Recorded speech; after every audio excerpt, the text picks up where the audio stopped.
Introduction. My story, James Clear. Detailed summary. James Clear opens the book with a moving and transformative account from his youth. He describes in detail the tragic accident he suffered during a high school baseball game, when he was violently struck in the face by an aluminum bat. The blow nearly killed him.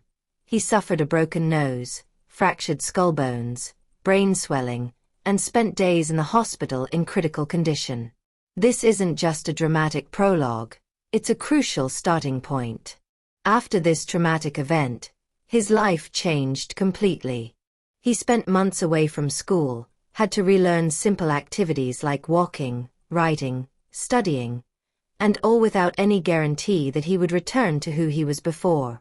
The most powerful part of the story is that James Clear didn't have a miraculous overnight turnaround. He didn't recover thanks to some big change. Instead, he rebuilt his life with small, subtle, and consistent steps. One habit at a time. He began by sleeping better. Then, he started going to the gym regularly. He created study routines. Slowly, his small decisions began to shape his identity. He went from being the kid who had a traumatic brain injury to becoming an honor student, a college athlete, and eventually a well-known writer. That personal journey led him to a key discovery. It's not big changes that define our destinies, but the small habits we cultivate every day. This story serves as a powerful backdrop for the central theme of the book, the power of atomic habits. Small actions, almost invisible, that compound over time and have the power to change the entire trajectory of your life. James concludes the introduction by stating that the secret to true change lies in consistency, not intensity. What seems invisible today can become transformative tomorrow. Brain reflective commentary. The power of small choices. The introduction to Atomic Habits isn't just inspiring.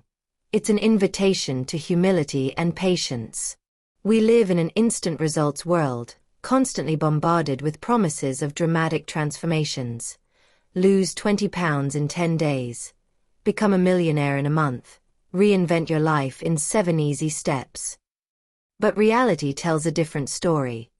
Real change is slow, subtle, and silent. James Clear's story reminds us of something essential. Big results come from small actions repeated over time. It may seem frustrating at first, because we all crave quick changes. But once you internalize this principle, something shifts. You stop underestimating the small decisions you make every day. Drinking a glass of water right after waking up. Reading 5 pages of a book each night. Taking a 10-minute walk. Turning off phone notifications for an hour. These actions might seem insignificant, but they are exactly what shape the person you are becoming. The introduction also touches on a deeply human theme: resilience in the face of adversity. James didn't have motivation, energy, or a brilliant plan when he started his recovery.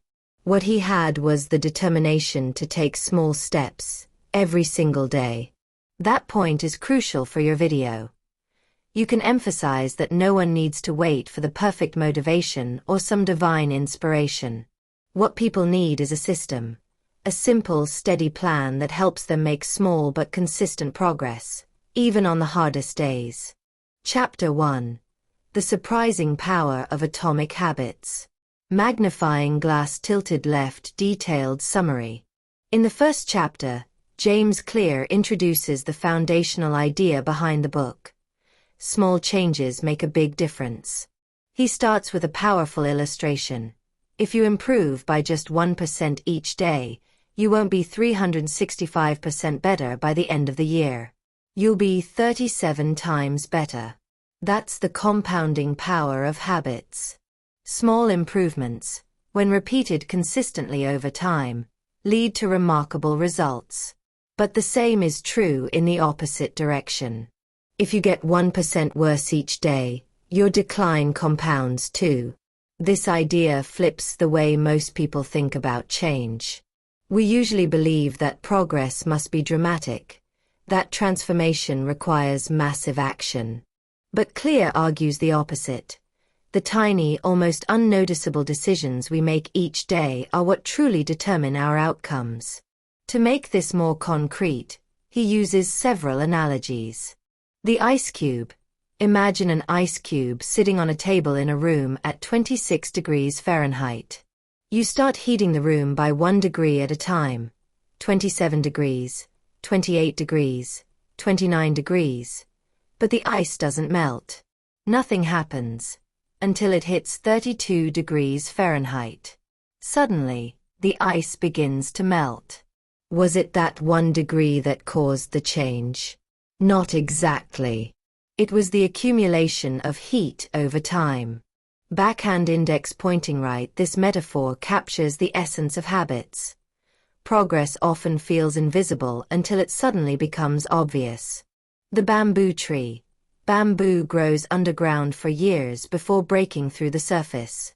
But when it does, it shoots up feet in just days. That doesn't mean it wasn't growing before.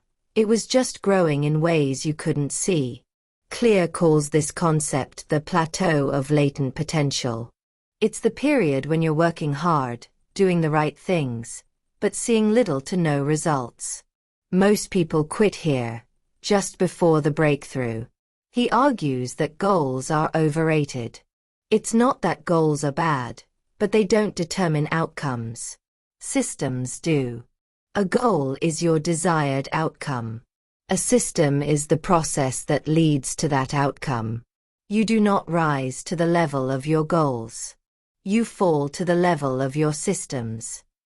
The core message is this: focus less on the finish line and more on the process. Create systems that make good habits easy and repeatable, and let time do the rest. Brain reflective commentary. Small is powerful, if repeated. This chapter is one of the most mindset-shifting parts of the book. It challenges everything we've been taught about change. Most people overestimate what they can do in a week, and underestimate what they can accomplish in a year with consistent effort. We live in a world of quick fixes, viral trends, and instant gratification. But Clear's message is a return to the timeless truth. Lasting change comes slowly, and it grows out of daily repetition, not big bursts of action. Think of it like brushing your teeth. You don't notice a dramatic change after 1 or 2 days. But skip it for weeks, and the results show, painfully. The same logic applies to everything. Learning a new language, getting in shape, writing a book, building a business. The power is not in the intensity. It's in the consistency. Another powerful idea is this: habits shape your identity. When you write every day, even just a little, you become a writer. When you exercise consistently, you become an athlete, even if it's not at Olympic level. Each repetition is a vote for the person you want to become. So instead of asking, how can I get results fast? A better question is, how can I build habits that last? Chapter 2. How your habits shape your identity, and vice versa. In this chapter, James Clear presents one of the most transformative ideas in the entire book. True behavior change is identity change. He begins by illustrating 3 levels at which change can occur. Outcome-based habits. This is focused on the result you want. For example, I want to lose weight. Process-based habits. This focuses on the system or method. For example, I'll follow a workout plan and eat healthy. Identity-based habits. This focuses on who you want to become. For example, I am a healthy person. Most people focus on the outcome. They start by setting goals. Make more money, write a book, get in shape. Then they try to build processes to reach those goals. But Clear argues that this is backward. Instead, lasting change starts with your identity. Your behaviors are a reflection of your identity. If you don't believe you're the type of person who does something, You won't keep doing it for long, even if you have the right goals and systems.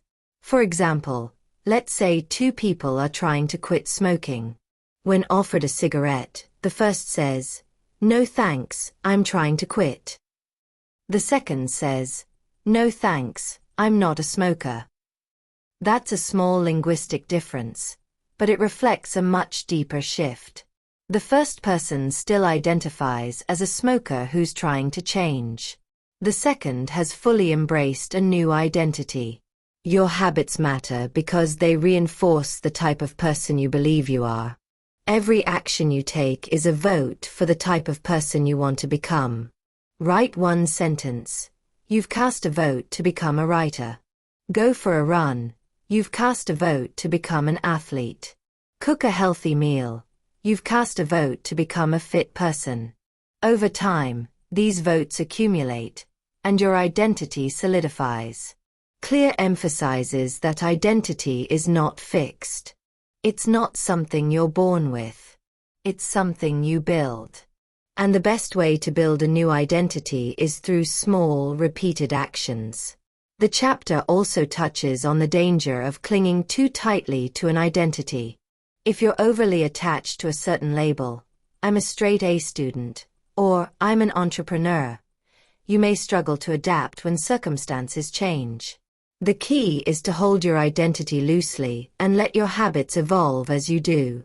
He ends the chapter with a powerful message. The goal is not to read a book. The goal is to become a reader. Not to run a marathon. The goal is to become a runner. Not to write a book. The goal is to become a writer. In short, the most effective way to change your behavior is to focus not on what you want to achieve, but on who you wish to become. Chapter 3. How to Build Better Habits in 4 Simple Steps. In this chapter, James Clear lays the foundation for how habits are formed and how they can be intentionally designed. He introduces the 4 laws of behavior change, a practical framework that serves as the core structure for the rest of the book.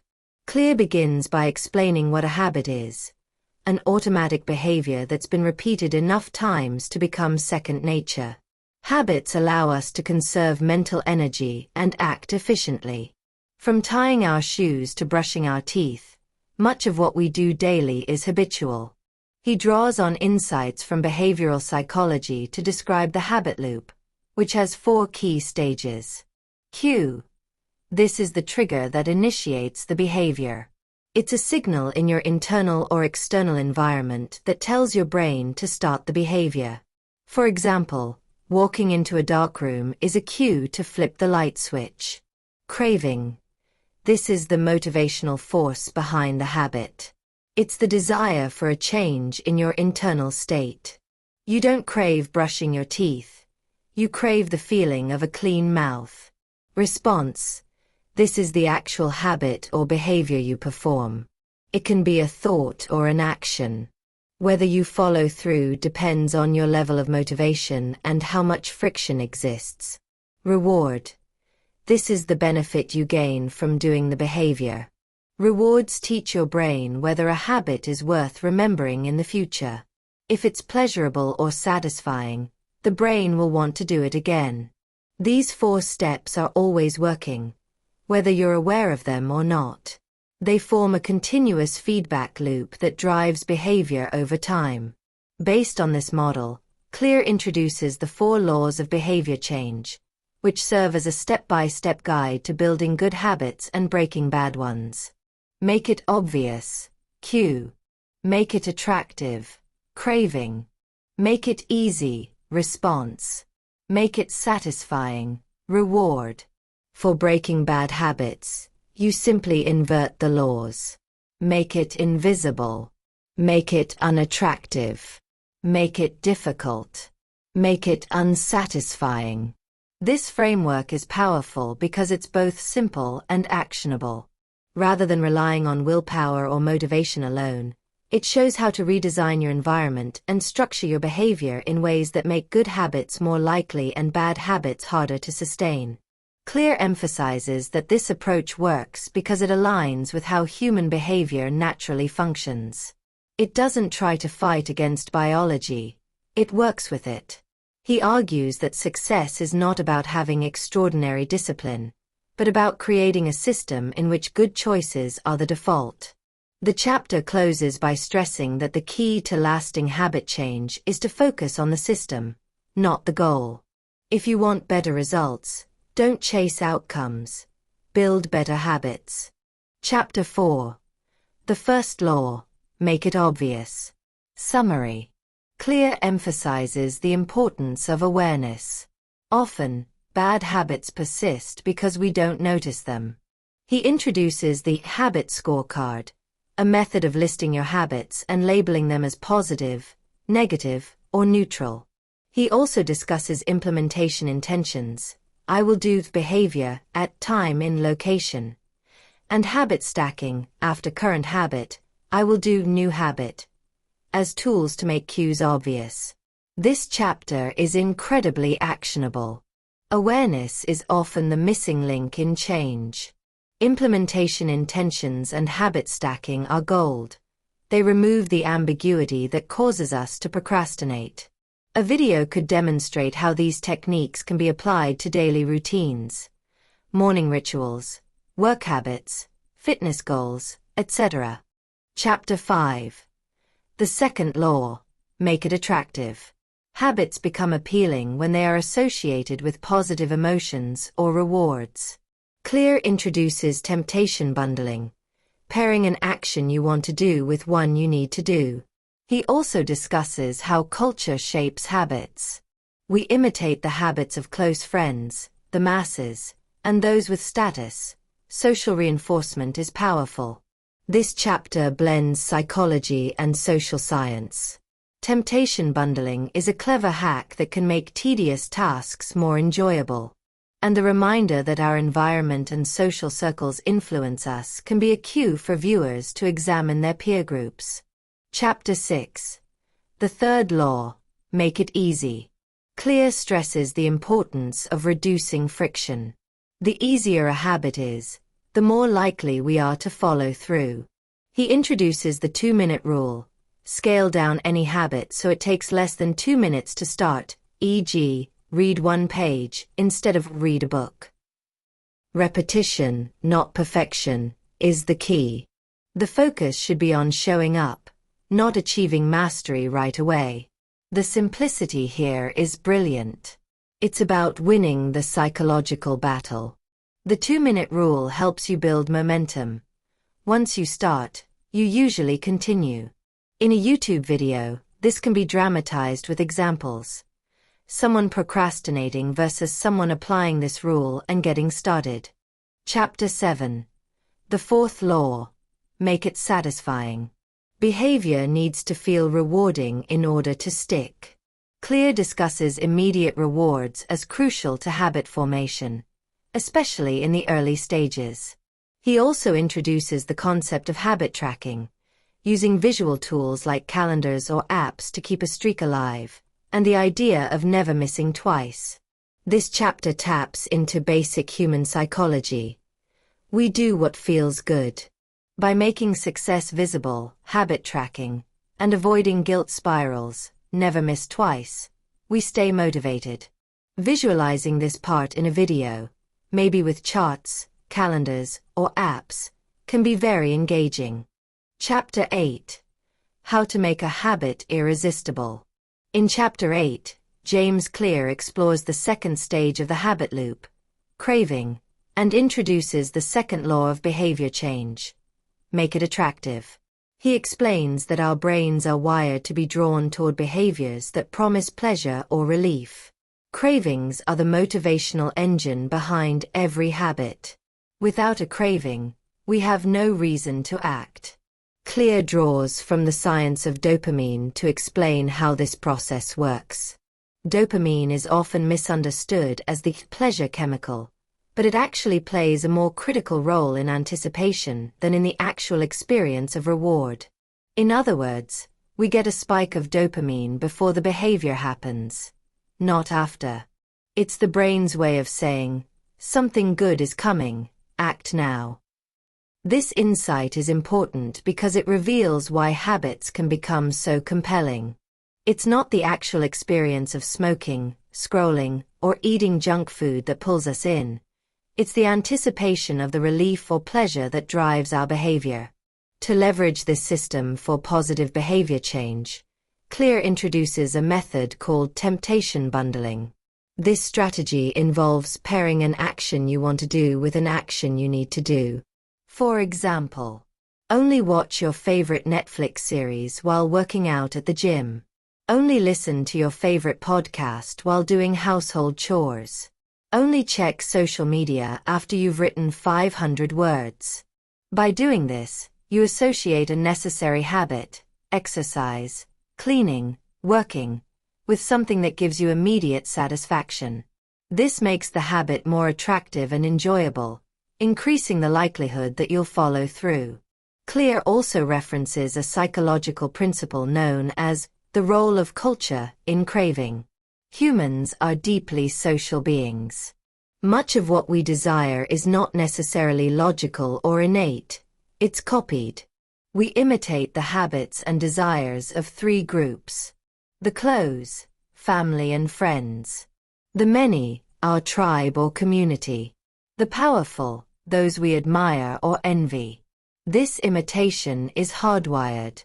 If everyone in your environment goes to the gym, reads daily, or eats healthily, you're more likely to adopt those same habits simply because you want to fit in.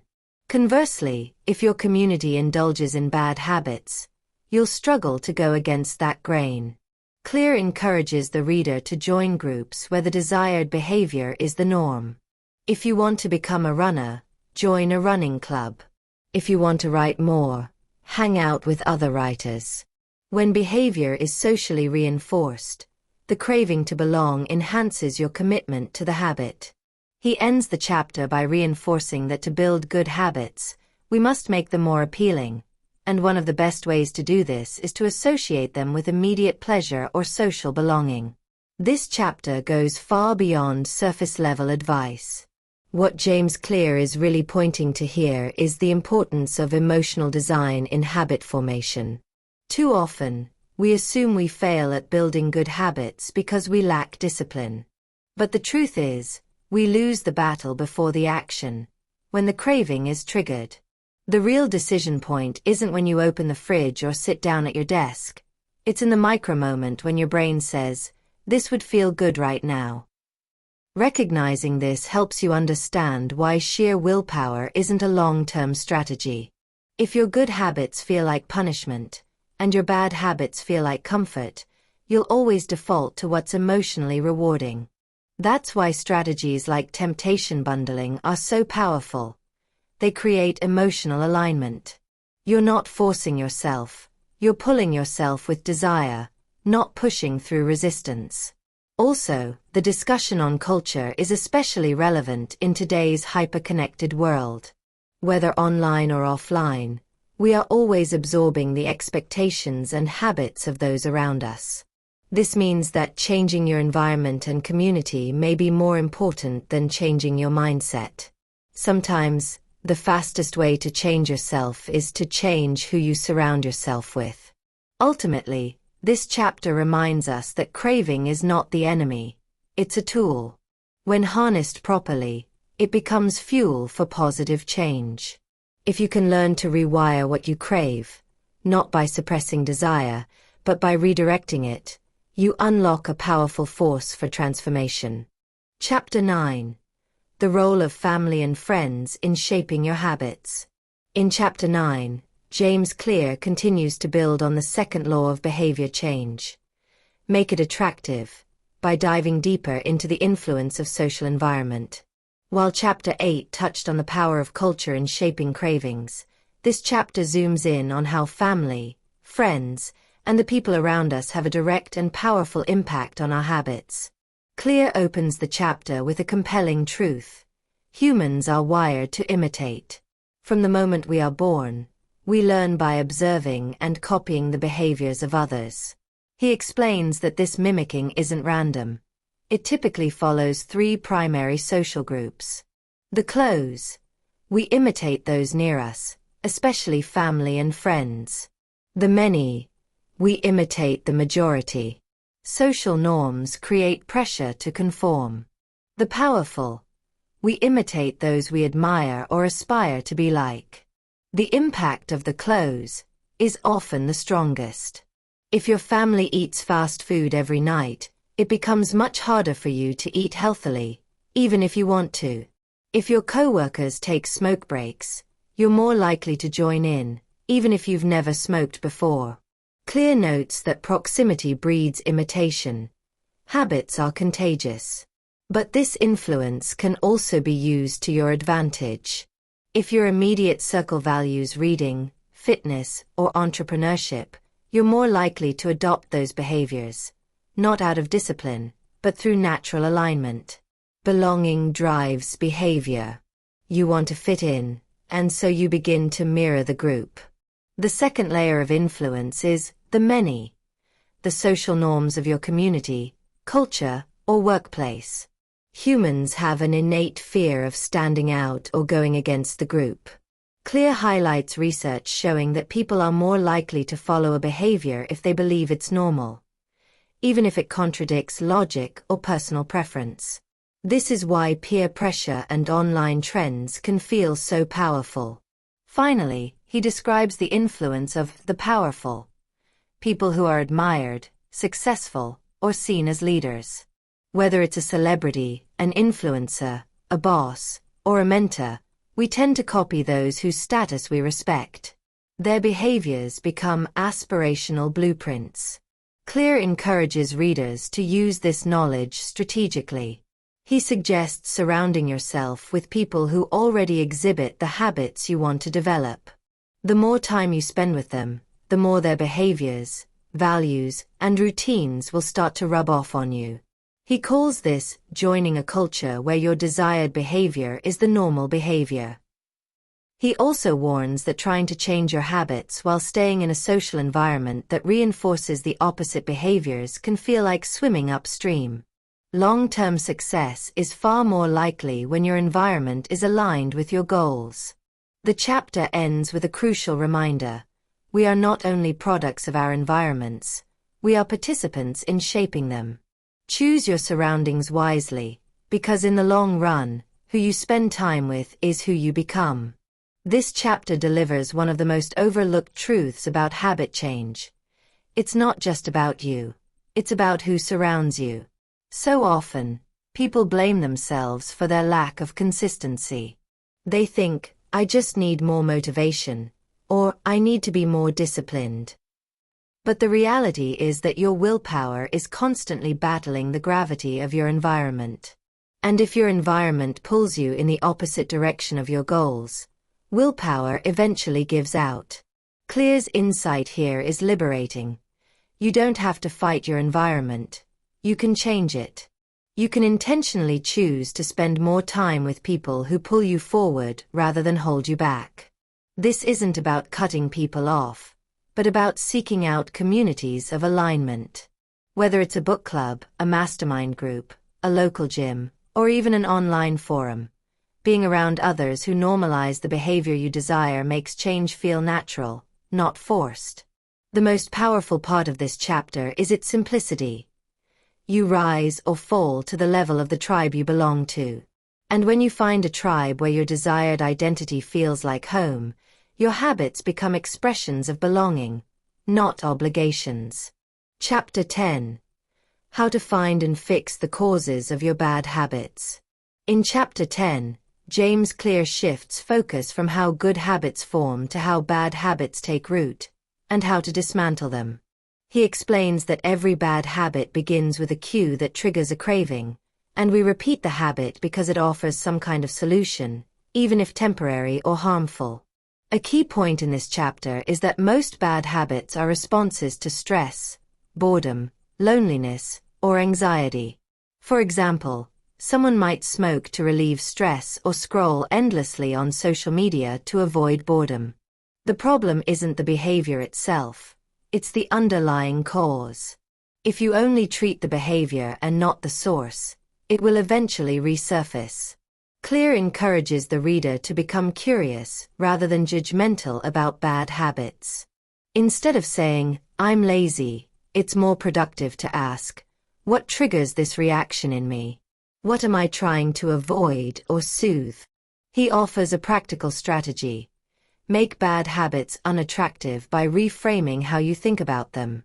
For instance, instead of thinking, "I deserve a cigarette after work," think, "I'm reinforcing an addiction that controls me." The more negatively you view the reward, the less appealing the habit becomes. The chapter concludes with this truth. To break a bad habit, you must reduce exposure to its cues and replace it with a positive alternative that meets the same emotional need. This chapter is a gentle but powerful reminder. Bad habits don't exist because we're weak. They exist because they serve a purpose. They soothe pain, fill a void, or offer short-term relief. James Clear reframes the challenge of habit breaking not as a test of willpower, but as a process of emotional understanding. When you look beneath the surface, you start to see your habits as strategies, not flaws. This insight is freeing.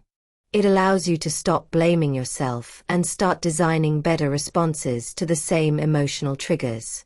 Because in the end, habits are just answers to problems. And better answers lead to better lives. Chapter 11. Walk slowly, but never backward. In Chapter 11, James Clear introduces the third law of behavior change. Make it easy. The main idea is that habits don't need to be perfect or intense. They just need to be consistent. Clear emphasizes that the key to long-term success is repetition, not perfection. He explains that too many people wait for the perfect time, perfect plan, or perfect motivation to start a new habit. But real change doesn't come from planning. It comes from acting, even if it's imperfect or small. Clear introduces the idea of the 2-minute rule. Any new habit should take less than 2 minutes to start. This makes it easy to begin and harder to procrastinate. Instead of trying to read a full book, start by reading 1 page. Instead of doing a full workout, just put on your workout clothes. The goal is not the result itself, but building the identity of someone who shows up consistently. It's better to do something small every day than something big once in a while. He also reminds us that motion and action are not the same. Planning, researching, or thinking about a habit is motion. It feels productive, but it doesn't produce results. Action is what moves you forward. The chapter ends with a clear message. Forget perfection, just make it easy to start, and let consistency build momentum. This chapter is a practical wake-up call. You don't need to be extreme. You just need to be consistent. Many people fail not because they're incapable, but because they make habits too hard to sustain. Clear's advice to walk slowly, but never backward, is powerful. Progress doesn't have to be fast, but it should be steady. Even on bad days, if you keep the habit alive in a tiny form, you're winning. Ultimately, this chapter reminds us that success comes from creating systems that are easy to follow, not from chasing perfect performances. Start small. Show up. And let the power of compounding do the rest. Chapter 12. The Law of Least Effort.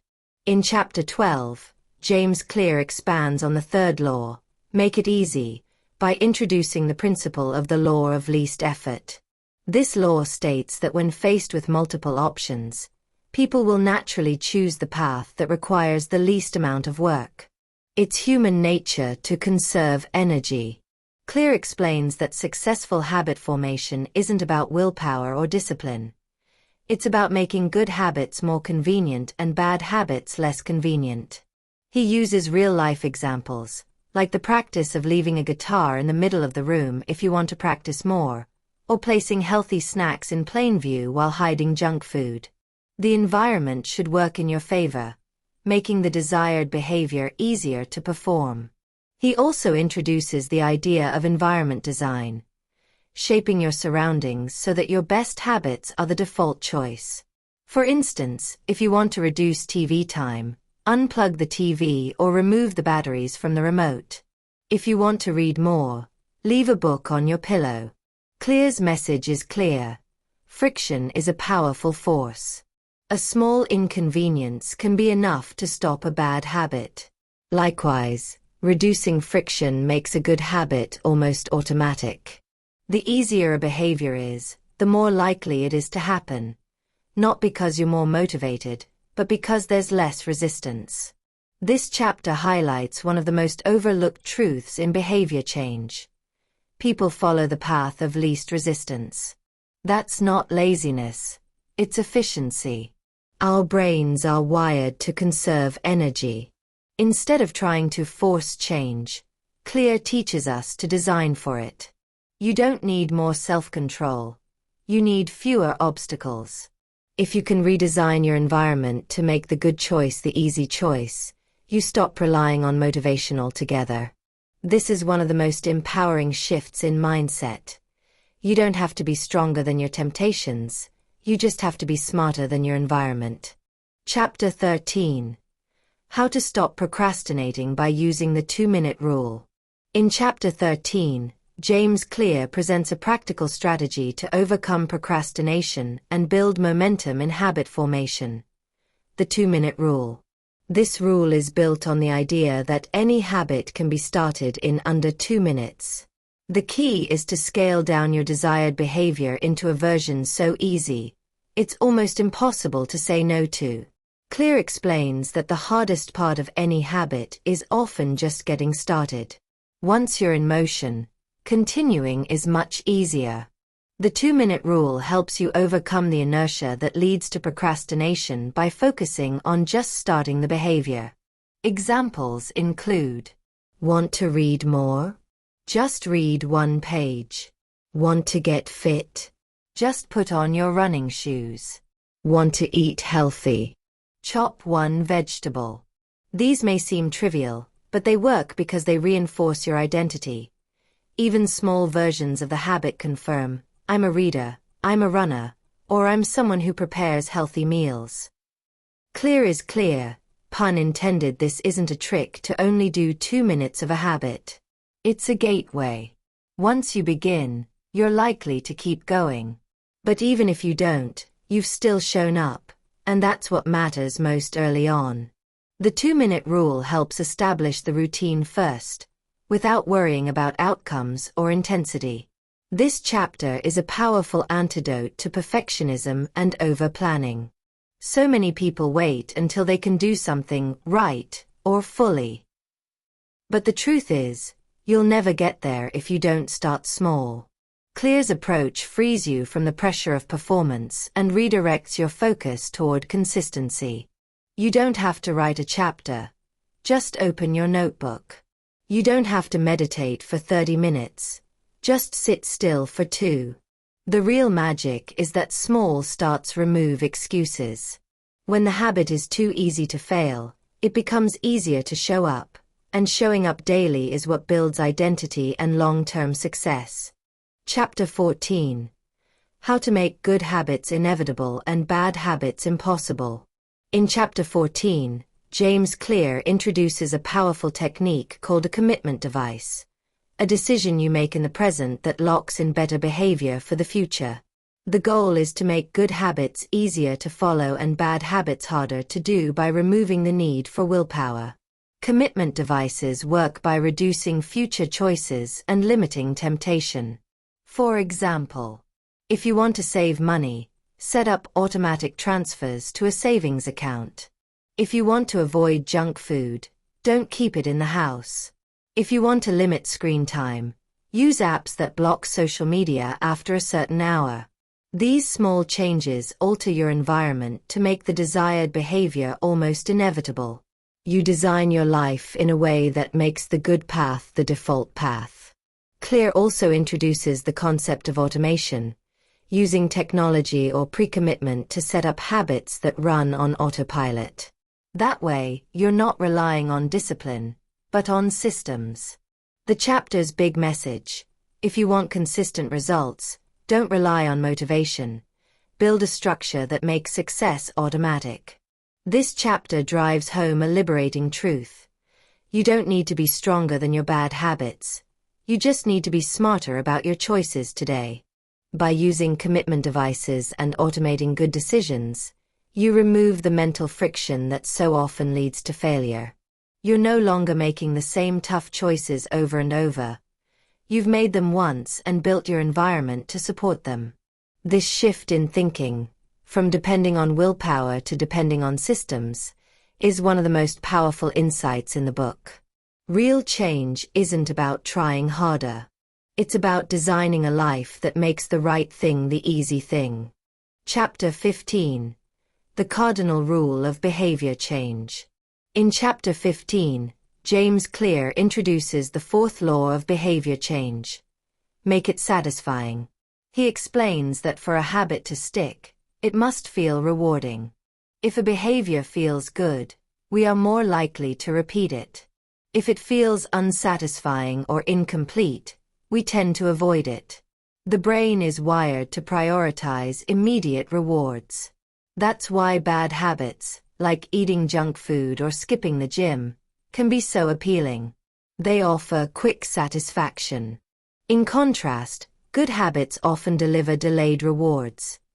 You don't see the benefits of saving money, eating healthy, or exercising until weeks or months later. To make good habits sustainable, Clear suggests creating a way to immediately feel a sense of success. This could be something as simple as checking off a box, tracking your progress with a habit tracker, or rewarding yourself after completing the habit. He also introduces the importance of reinforcement, the idea that immediate positive feedback helps the brain associate pleasure with the action. If something feels good, we'll come back to it. The trick is to make good habits feel satisfying right now, not just later. The chapter's key message: we repeat behaviors that feel rewarding. So to make habits stick, find ways to make them immediately enjoyable. This chapter shines a light on something most people overlook. We don't repeat what's right. We repeat what feels good.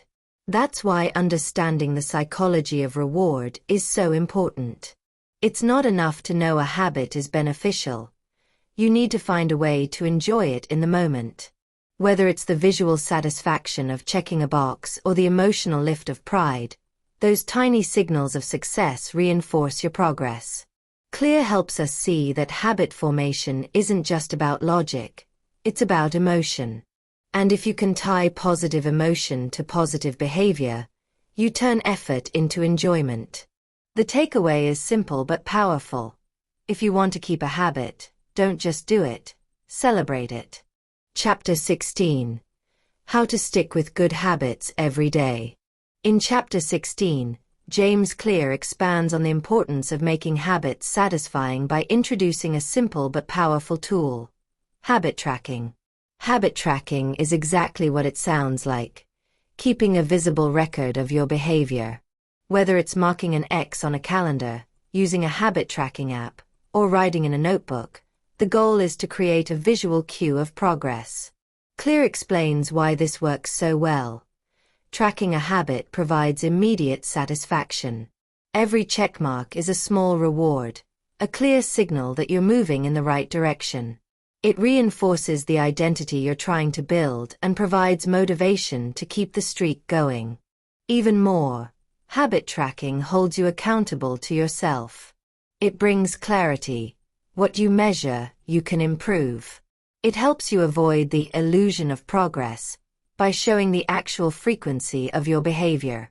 Clear emphasizes one critical rule: don't break the chain. The goal is to keep your streak alive, and if you miss a day, don't miss two. Missing once is a mistake. Missing twice is the start of a new habit, usually the wrong one. In short, habit tracking turns an abstract behavior into a visible and rewarding part of your life. This chapter is a reminder that progress is not just about results. It's about feeling the momentum. Habit tracking is one of the simplest yet most effective ways to make that momentum visible. It transforms invisible effort into visible evidence. When you can look at a streak of check marks, it gives you a sense of pride, consistency, and identity. It says, I'm the kind of person who follows through. The genius of tracking is that it keeps you focused on process over perfection. Even if the progress is small, the act of showing up matters, and the visual proof keeps the habit alive. Consistency becomes its own reward. And that's how habits stick, not because they're always exciting, but because they're measurable, satisfying, and real. Chapter 17. How an accountability partner can change everything. In Chapter 17, James Clear introduces the final tool to reinforce good habits: the use of accountability. He explains that while personal motivation and tracking can go a long way, having another person involved adds a powerful layer of commitment. The core idea is that behavior changes when it's observed. When you know someone else will see your actions, or your lack of action, you're much more likely to follow through. That's the power of social expectation. Clear discusses the concept of an accountability partner, someone you regularly report your progress to.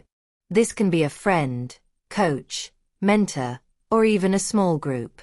The simple knowledge that someone else will check in with you adds pressure to stay consistent, and increases your chances of sticking with the habit. He also introduces the idea of a habit contract, a written agreement outlining your habit goal and what will happen if you fail to meet it. The consequences don't have to be severe, but they should be meaningful enough to motivate you. The social cost of failure, disappointing someone else or breaking a promise, can be far more effective than internal discipline. We are social creatures, and the desire to maintain our reputation or integrity in front of others is a powerful motivator. The chapter's key lesson: you are more likely to succeed when success is expected of you by others. This chapter is a powerful reminder that change doesn't have to be a solo mission. Too often, people struggle silently with new habits, thinking they must rely only on inner willpower. But when you open up, share your goals, and invite others into your journey, the dynamic shifts. There's real strength in accountability. It transforms vague intentions into clear expectations. Suddenly, skipping a workout or breaking a promise isn't just a private matter. It's something someone else will notice. Clear helps us see that responsibility fuels reliability. When someone else is watching, we rise to the occasion. And it's not just about pressure, it's about support. An accountability partner can remind you why you started, celebrate your wins, and challenge you to do better. Ultimately, this chapter reinforces a deep truth. Habits shape identity, but relationships shape habits. Chapter 18. The truth about talent, when genes matter and when they don't. In Chapter 18, James Clear explores the role of genetics and natural talent in habit formation and long-term success. He acknowledges a critical but often overlooked reality. We're not all built the same. Some people are naturally more inclined towards certain activities or skills due to their biology, upbringing, or environment. This doesn't mean that effort doesn't matter. It absolutely does. But the truth is that your habits will be more effective when they align with your natural abilities and interests. Clear encourages readers to find the version of a habit that suits them. For example, one person might love solo workouts like running, while another thrives in a team sport. The key is to play to your strengths rather than force yourself into a mold that doesn't fit. He also introduces the concept of the Goldilocks rule. People are most motivated when a task is just at the edge of their ability. Not too hard, not too easy. When a habit is too difficult, we quit. When it's too easy, we get bored. The sweet spot is where real growth happens. So, while genetics may set the range of your potential, your choices and habits determine how much of that potential you realize. The secret is to find a path where your effort feels natural and sustainable. This chapter is a powerful reminder that self-awareness is a form of strategy. So many people waste time chasing habits or goals that look good on paper but feel completely wrong in practice. They're copying someone else's path instead of crafting their own. Clear gives us permission to accept our individuality. There's no shame in not being good at everything. What matters is finding the habits that resonate with your nature, because those are the habits you'll stick with. This is not an excuse to avoid challenges. It's a call to be smart about where you invest your energy. When you choose goals that fit your strengths and interests, you don't have to force motivation. It comes more naturally. In the long run, success doesn't belong to the person with the most talent. It belongs to the person who finds the right environment, the right rhythm, and the right habits to thrive in. Chapter 19, The Goldilocks Rule. How to stay motivated in life and work. In Chapter 19, James Clear dives deeper into the psychology of motivation and consistency by introducing the Goldilocks Rule, a principle based on the idea that we are most motivated when a task is just the right level of difficulty. Clear explains that if a challenge is too easy, we lose interest. If it's too hard, we become discouraged. But when it's just beyond our current ability, requiring effort but still within reach, it keeps us engaged, alert, and growing. This is the sweet spot where motivation thrives and habits become more enjoyable. He uses the example of professional athletes and elite performers. Their secret isn't just discipline. It's training in that perfect zone where they're constantly being stretched, but not overwhelmed. Clear also warns about the plateau of boredom. Even when a habit is well designed and matches our skill level, repeating it daily can feel dull. The difference between professionals and amateurs, he argues, is that professionals stick to the routine even when it gets boring. They understand that excellence isn't about intensity, it's about consistency over time. The chapter's central idea, to stay motivated, keep habits challenging enough to stay interesting, but not so hard that they break you. This chapter holds a crucial lesson. Growth and comfort rarely coexist. If you're too comfortable, you're probably not improving. If you're constantly overwhelmed, you'll eventually burn out.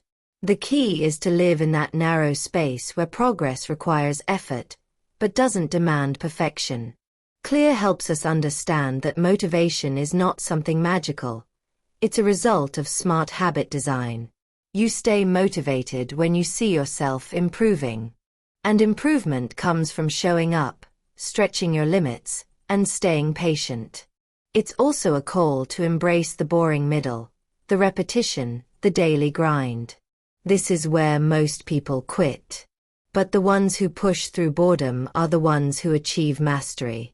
The message is clear: don't chase excitement, chase steady growth. That's where motivation lives. That's where habits become life-changing. Chapter 20. The Downside of Creating Good Habits. In the final chapter, James Clear highlights an important and often overlooked truth. Good habits can have a downside. He explains that once a habit becomes automatic, it's easy to fall into complacency. You stop thinking critically about your behavior, assuming that because a habit is good, it doesn't need improvement. But just as bad habits can lead to stagnation, so can good ones, if they aren't regularly reviewed and refined. Clear warns against going on autopilot. For example, a writer who always follows the same style may stop growing. A runner who sticks to the same pace every week may stop improving. Mastery requires reflection. If you're not consciously tweaking your habits, you risk hitting a plateau. He also re-emphasizes that true behavior change is identity change. Habits are tools to help you become the person you want to be, but your identity should be flexible, not rigid. If you cling too tightly to one version of yourself, like, I'm a top student, or I'm a productive person, you may resist necessary change when life shifts. Instead, Clear encourages readers to keep their identity fluid and evolving, allowing habits to grow as they do. In the end, He reminds us that habits are the foundation, not the finish line. The goal isn't just to build habits, it's to build a system that adapts as you grow. This final chapter offers a humble but profound reminder. The goal of habit building is not perfection, it's progression. It's tempting to see habits as a set it and forget it solution. You put in the work, automate the routine, and expect life to run smoothly forever. But that mindset can lead to stagnation. Growth requires more than automation. It requires awareness. Clear challenges us to remain students of our own behavior. Even good habits can limit us if we stop evaluating them. The best performers, the ones who grow, adapt, and stay sharp, are those who pause, reflect, and adjust. And perhaps the most powerful takeaway: your habits are not who you are. They are tools to help you become who you're becoming. And that identity is always under construction. As the book ends, the message is simple and strong. Building better habits is not the end of the journey. It's just the beginning. Conclusion: the secret to results that last. In the conclusion, James Clear ties together the entire philosophy of Atomic Habits by reinforcing one central idea. Small habits lead to big results, but only when they are applied consistently and deliberately over time. He reminds the reader that the real power of atomic habits is in their compounding nature. Just like money grows with compound interest, habits, no matter how small, accumulate into massive transformations if repeated long enough. Clear emphasizes that we don't rise to the level of our goals. We fall to the level of our systems. And this is why most resolutions fail. People chase outcomes instead of building the processes that sustain those outcomes. The key isn't to achieve something once. It's to build a system that keeps producing results again and again. He encourages readers to focus less on achieving a single milestone and more on building an identity that sustains success. When you build a system aligned with your values, the results eventually follow. James Clear closes the book by reminding us that change is not a single event. It's not a finish line you cross. It's a continuous unfolding of small decisions, repeated habits, and evolving identities. The conclusion doesn't deliver a new strategy. It delivers clarity. It shows us what this entire journey was about: becoming the kind of person who doesn't just achieve success, but sustains it through intentional living. Clear offers a countercultural truth. In a world obsessed with hacks, shortcuts, and instant results, he gives us something much more valuable: a philosophy of patience, consistency, and quiet discipline. It's a powerful reminder that there are no overnight transformations. Lasting success is built through systems, not sprints. And most importantly, Atomic Habits leaves us with hope. Change is always possible, not through dramatic overhauls, but through the quiet power of one small habit at a time. This is more than a book about habits. It's a blueprint for living a better life, day by day.